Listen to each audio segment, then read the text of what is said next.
గుండె చప్పుడు ప్రజల మనసుల ప్రతిరూపం అన్యాయం ఎక్కడ జరిగినా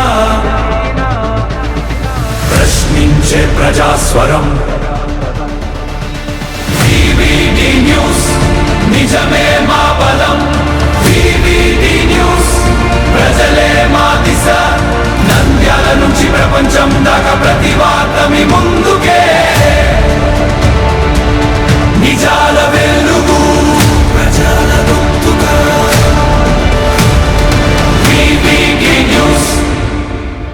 కర్నూలు జిల్లా ఆదోని నియోజకవర్గం ఆదోని మండలం చిన్న హరివాణం చిన్న గోనెల గ్రామాల్లో కలుషిత నీరు కష్టాలు తీవ్రంగా ఉన్నాయి. ఎల్ఎల్సీ కాలువ ఉన్నా కూడా మాకు మంచి నీరు త్రాగడానికి భాగ్యం లేదు. ఫిల్టర్ మిషన్స్ ఎప్పుడో 20 సంవత్సరాల క్రిందట ఉన్నవే పాడాడైన కూడా అధికారులు మరియు ఆర్డబ్ల్యూఎస్ అధికారులకు ఎన్నిసార్లు మొరపెట్టుకున్న మా సమస్య తీరలేదు. ఈ నీరు తాగి గ్రామ ప్రజలు పిల్లలు రోగాన బారిన పడుతున్నారు. ఏ ప్రభుత్వం వచ్చినా మా గ్రామాలను పట్టించుకొని నాతుడే లేడు. ఆదోని జిల్లాకు ఉద్యమాలు చేసే నాయకులపై మంత్రి టీజీ భరత్ కేసులు పెట్టి ఇబ్బందులకు గురిచేస్తున్నారని ఉద్యమకారులు వాపోతున్నారు. విష రసాయనాలు భూమిలోకి వదిలి నీటిని కలుషితం చేస్తున్నారని ఆవేదన వ్యక్తం చేశారు. తమరమో మంచినీరు తాగి పేదలకు కలుషితం నీరు అందిస్తున్నారని మండిపడ్డారు. సబ్ కలెక్టర్ కార్యాలయంలో వినతి పత్రం అందజేసి మా సమస్యలను వెంటనే పరిష్కరించాలని, మీకు ఓట్లు వేసిన పాపానికి మేము కెమికల్ నీళ్లు తాగాలా అని గ్రామ మాజీ సర్పంచ్ సుజ్ఞానమ్మ తెలియచేశారు.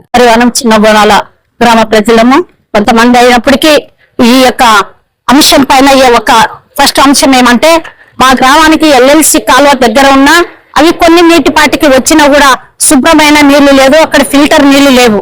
ఫిల్టర్ కూడా కనీసం ఎప్పుడో 20 సంవత్సరాల కింద చేయించింది అది ఫిల్టర్. ఈ రోజుకి అక్కడ ఒక మేకం కానీ ఇక్కడి నుంచే వస్తుంది. మురికి నీరు ఆదోనిలో ఉన్న మురికి నీరంతా ఆ యొక్క మేకంకలో చేరుతాయి. ఆ మేకంకలో చేరినప్పుడు మేము ఆ పైప్ లైన్ త్రాగే నీరు పైప్ లైన్ అక్కడే ఉంటుంది. త్రాగే నీరు ఆ పైప్ లైన్ ఆ మేకంకలోనే ఉంటుంది. అవి లీకేజ్ అయ్యి అందులో కలుషితమైన నీరు అంటే ఒకవేళ ఒకప్పుడు ఆ యొక్క మేకంక నీళ్లు కూడా పశువులు తాగేవి. మేము బట్టలు పిండుకునే వాళ్ళం. ఆర్డబ్ల్యూఎస్ వారికి ఎన్నిసార్లు మేము విన్నపించుకున్నా మా గోడ ఎవరు పట్టించుకునేది లేదు. కేవలం ఆ యొక్క ఫిల్టర్ మోటార్ అయితే ఒక 3 లక్షలు అవుతుంది. అది ప్రభుత్వం దృష్టి తీసుకొని పోయి ఆ గ్రాంట్ ఏదేందో ఆ గ్రాంట్ కింద మరి మాకు శుభ్రమైన ఫిల్టర్ నీళ్లు చేసి మాకు అందిస్తే కూడా మేము బాగుంటాం. మళ్ళీ రెండో విషయం సార్, మీరు చెప్పచ్చా, మా ఊరికి ఒక ఆర్టీసీ బస్సు వస్తుంది. కానీ పేరుకు మాత్రమే ఆర్టీసీ బస్సు. అది ఎర్ర రంగు బస్సు తెల్ల రంగు బస్సు తెలియదు. కానీ ఆర్టీసీ బస్సు 6 గంటలకే వస్తుంది సార్. 6 గంటలకు జాబుకు పోయే వాళ్ళు ఎవరు లేరండి సార్. ఒకవేళ పేద విద్యార్థులు స్కూళ్ళకి కాలేజీలకి రావాలనుకుంటే 8:30కి బస్సు వస్తే టైం మారిస్తే డిపో మేనేజర్ గారికి కూడా మేము ఈ విషయాన్ని విన్నపించుకుంటున్నాం. కేవలం 6 గంటలకు వస్తుంది, రాత్రి 7 గంటలకు వస్తుంది సార్. మధ్యాహ్నము ఎవరు లేని టైంలో వస్తుంది సార్.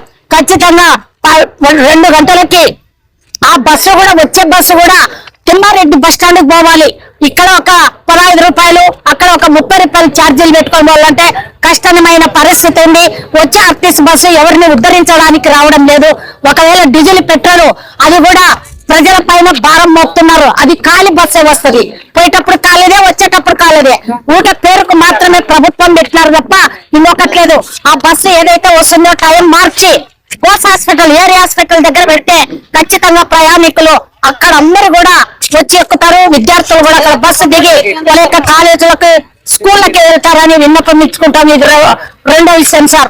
మూడో విషయం, ఖచ్చితంగా మా గ్రామంలో అందరికీ అనారోగ్యాలతో జ్వరాలతో జలుబుతబడినారు.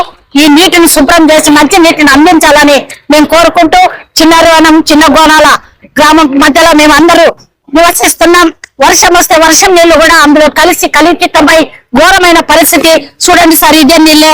ఇదిగో చూడండి, పురుగులు ఆడుతున్నాయి. దీన్ని పట్టుకొని మూత గట్టి పెట్టు.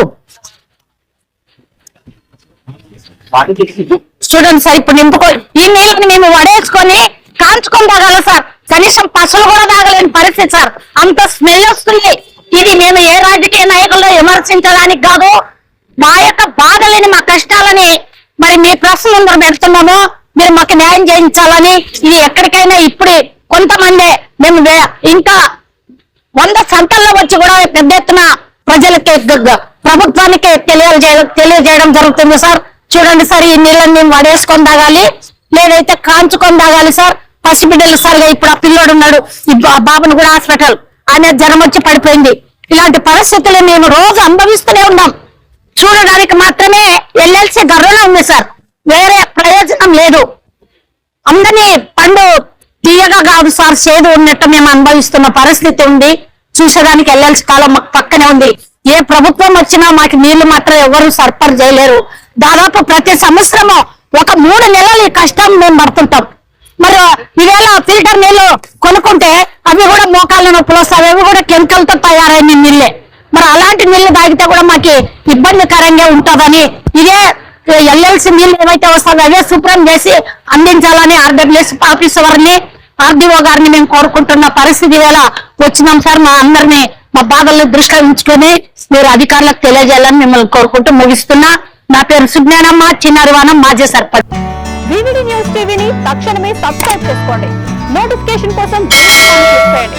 మరిన్ని అప్డేట్స్ కోసం ప్రతి ఒక్క కుటుంబానికి ఉచిత ప్రకటనలు వచ్చే విధంగా మీకోసం మీ ముందుకు వివిడి న్యూస్ టీవీని ఏపీ ఫైబర్ నందు 99వ ఛానల్ మరియు యూట్యూబ్ నందు వీక్షించెదరు.